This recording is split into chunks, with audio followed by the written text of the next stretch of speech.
In this video, I want to look at why Malaysia Fulwiley was benched against North Carolina.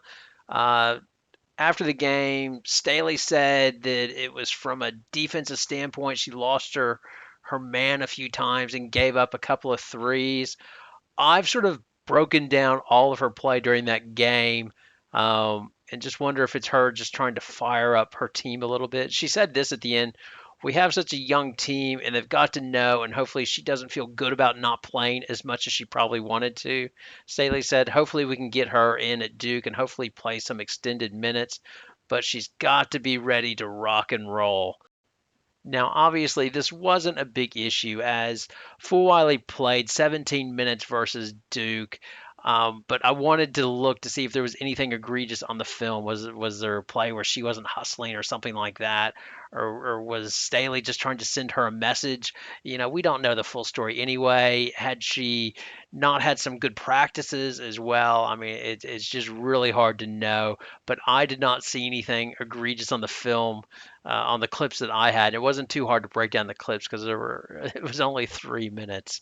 And then in like I broke down the Angel Reese video after Mulkey benched her against Kent State, and you could see a few things there, but I admit it's speculation really when you say this is why they got benched or whatever.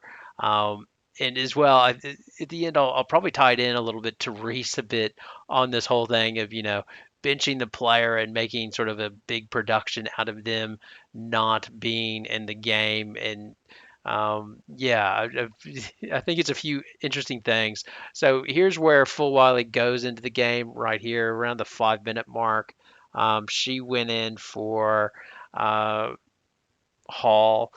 Here we go. So right here, she inbounds the pass, um, and then she will curl around the side, and then she'll come up top to get the dribble handoff. And now I've broken this up for copyright. I don't want to get copyrighted on this. So she'll come up and take a dribble handoff, and the North Carolina player will break it up. Like I think potentially you could say that Fuwale should have gotten there a bit quicker, but yeah, nothing egregious. Raven Johnson, she bailed her out on that. Was nice by Raven Johnson. Raven Johnson's their strongest player. Right here, they go around Tahina Pow Pow. So that wasn't her issue on this one. This is her first offensive play where she drives and not a great shot. Again, she sort of flung it up there, but I don't think that was like a benchable offense. Now, this one, I reckon this is where she should probably be going through that pick right up top. She sort of falls behind it. Eh, But if you watch it, Staley's more pissed off about the foul that got called. She's not really, doesn't seem real irritated with Fool Wiley at that point. Now, on this one, once again, another pick. Fuwale will lose her man a little bit, but she'll still get back to her. And then they switch back. And then right here, the player will go underneath and it sort of attack the basket. And then this is the one I think she got in trouble for. And I can understand from Fuwale, she's worried about the inside player, but she gets out there and challenges it, and the player airballs it. But that was the only 3 pointer. There's one more in transition. And on this play, she hustles back, gets ahead, and then Raven again. Raven's good. Now on this one, what do we have here? She's playing split line, so she's over on the right side playing split line. So I don't see how you can have anything wrong with there. And the player takes the 3 pointer. That wasn't her issue. And then this one right here, this is transition. I think this is where she gets in trouble. So Full Wiley is in the back right behind the ball.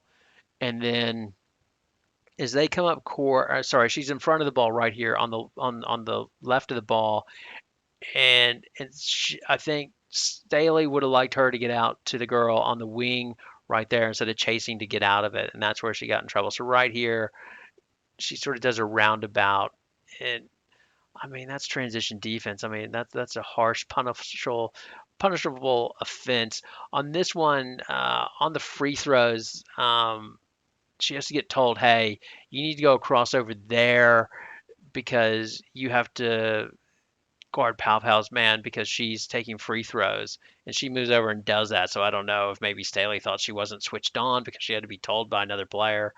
I am not sure, but those are all the plays that I saw. And oh, there's one more here.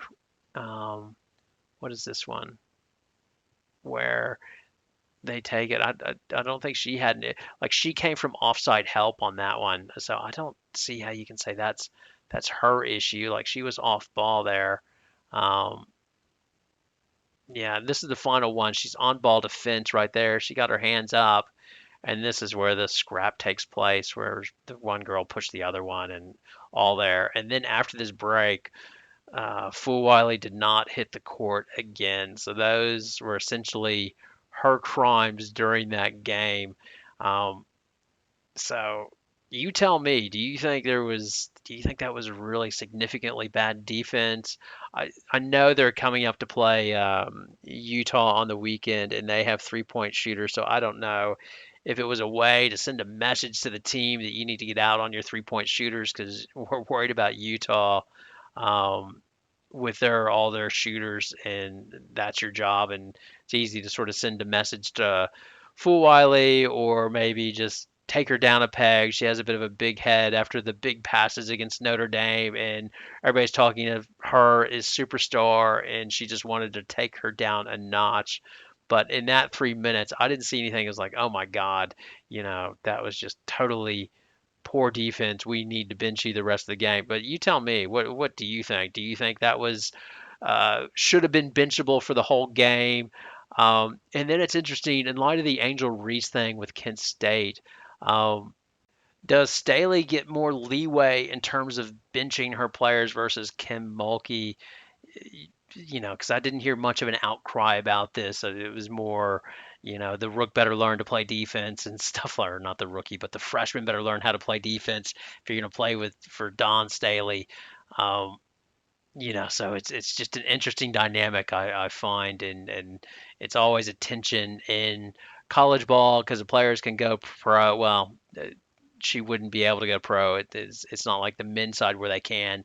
So that's a bit of a shifted power imbalance, but they are able to transfer if they don't like it. But I don't think that's a real significant threat in this case, and I'm not suggesting that.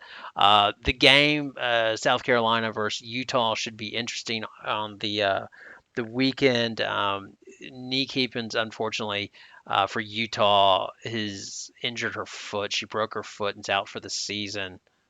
But they do have a player, Reese Ross, a freshman, who has been getting about 13 minutes a game, and she can shoot. It appears like she's shooting 50% from 3-point range, and I would figure that they would put her in the starting lineup. So I'm curious to see how she goes with more minutes. And yeah, the matchup should be interesting as well. Utah's point guard's been out as well, so I guess you would say they're a little bit banged up because with Keepin's gone for the season, and then the other one, I think it's Isabel Palmer.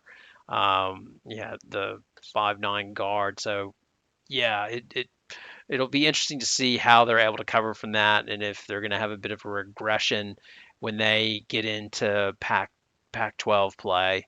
So anyway, thanks a lot for watching. Yeah, I'd like to get your thoughts on the benching of Fulwiley. Was it a bit over aggressive by Staley, or do you think it's just her sending a message that if you want to play on this team, if you want minutes, you need to play defense, especially because you're playing behind Raven, and Raven plays defense like a monster. So if you want your time, you need to earn it, young lady. Anyway, comments, boys and below, always welcome. Thanks a lot for watching. See you next time. Good night.